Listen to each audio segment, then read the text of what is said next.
The morning of the 7th of June, 1944, found General Leo Gyre von Schweppenburg studying his maps with the quiet confidence of a man who believed he understood the problem.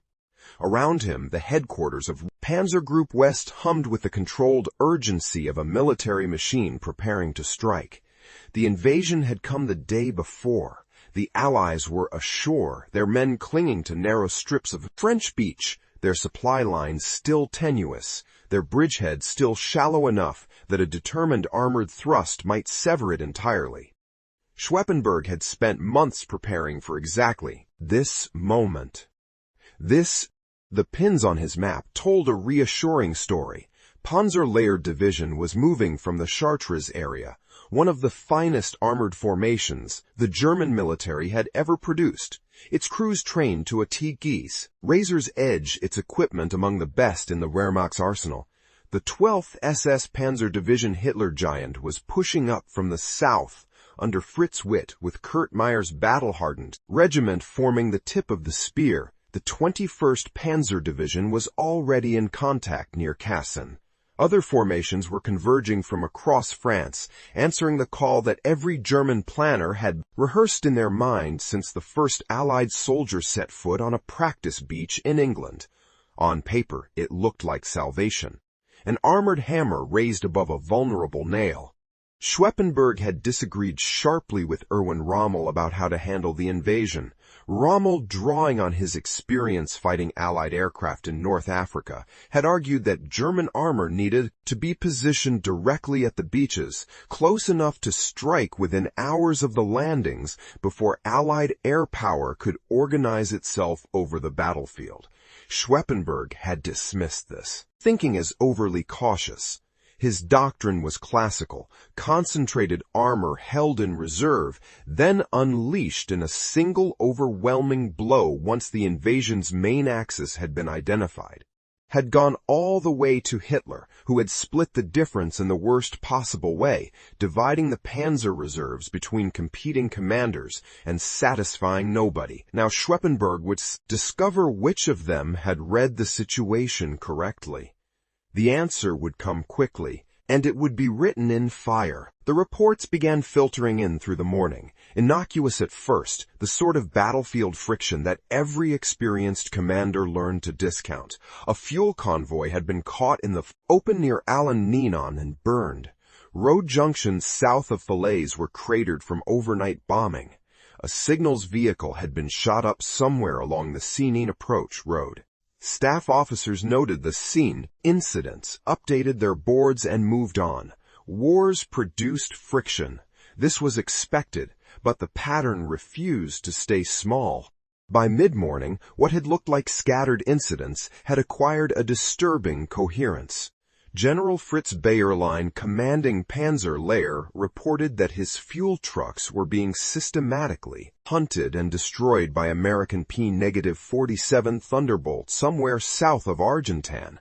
Without fuel, his tanks had been forced to halt in whatever cover they could find, sheltering in orchards and farmyards, waiting for resupply that was itself under attack.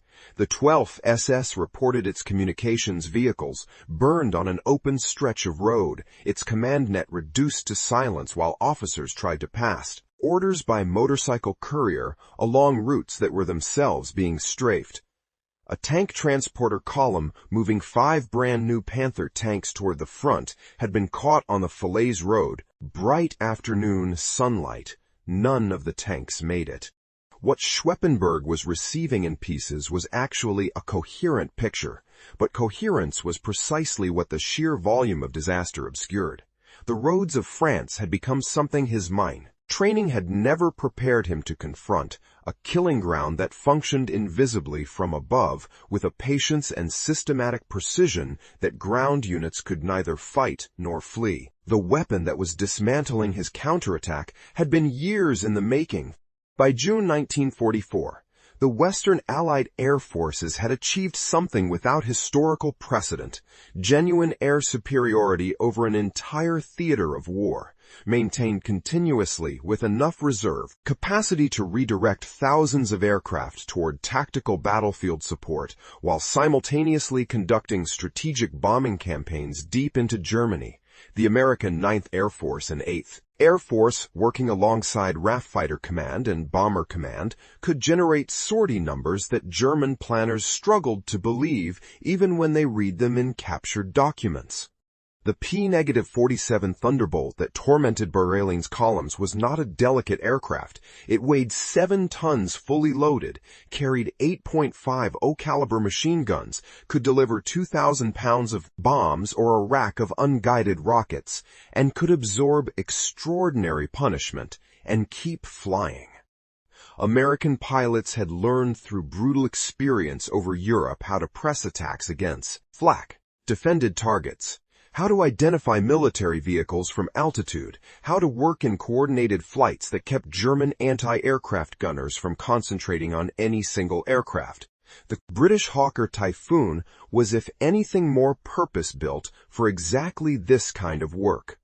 Armed with RP-3 rockets capable of penetrating the armor of half-tracks and the thinner plating of most German armored vehicles flown by pilots who had spent months perfecting ground attack technique over the Channel coast, the Typhoon had become a specialist in mechanized slaughter. But the aircraft were only the most visible element of something much larger. The transportation plan, the Allied bombing campaign conducted in the weeks before D-Day, had systematically reduced the French railway network to wreckage. Bridges over the Seine had been dropped one by one. Rail yards from Rouen to Paris had been churned into rubble. The purpose was not simply destruction, but channeling. When German divisions tried to move overland toward Normandy, they would find their options constrained, funneled onto predictable road networks that Allied aircraft could patrol with efficient, merciless regularity. Above those roads, a control architecture linked pilots to ground observers and radar stations in something approaching real time.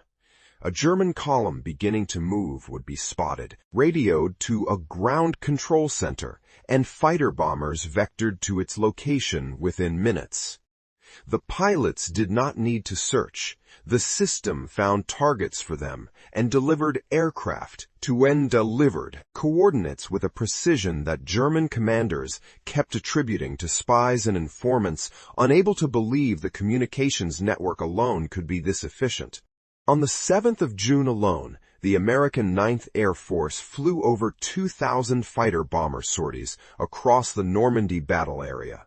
The RAF contribution added hundreds more. Every significant road within 100 kilometers of the beaches was under observation from first light until darkness gave the German columns their only reliable protection. By late afternoon, the picture at Panzer Group West headquarters had transformed entirely. Bayer Lines sent word that Panzer Lehr had lost over 80 vehicles to air attack in a single day of movement. And these were not tanks, but the trucks and half-tracks and fuel carriers, without which tanks were simply very expensive immovable objects. The division was being digested on the march.